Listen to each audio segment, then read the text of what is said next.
Everyone, আজকে তো সকাল সকাল ঘুম থেকে উঠে স্নান টান করে রেডি হয়ে বেরিয়ে পড়েছি। আজকে যাব নৈহাটি বড়মার কাছে পুজো দিতে।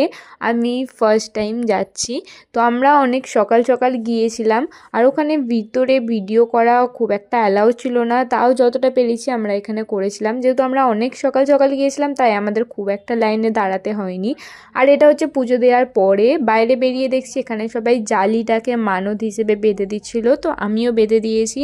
তারপর এখান থেকে একটুখানি কেনাকাটা করলাম, মায়ের মূর্তি কিনেছিলাম কয়েকটা। আর তারপর তো বাড়ি আসার সময় ভীষণ রোদ উঠে গিয়েছিল, এত রোদে মাথার যন্ত্রণা করছিল তাই কিচ্ছু খাইনি। আসার সময় জাস্ট একটা আইসক্রিম খেয়েছিলাম। আর তোমাদেরকে বাড়ি গিয়ে দেখাবো যে আমি কোন পটটা কিনেছি। বাড়ি এসে আমি একটুখানি ভাত ভাজা করে নিয়েছিলাম, কারণ আমার মাথার যন্ত্রণার জন্য কিচ্ছু খেতে ভালো লাগছিল না। আর এই দেখো এই পটটা না আমি কিনেছি, যেটা আমি এখানে ঠাকুরের কাছে অলরেডি সাজিয়েও দিয়েছি।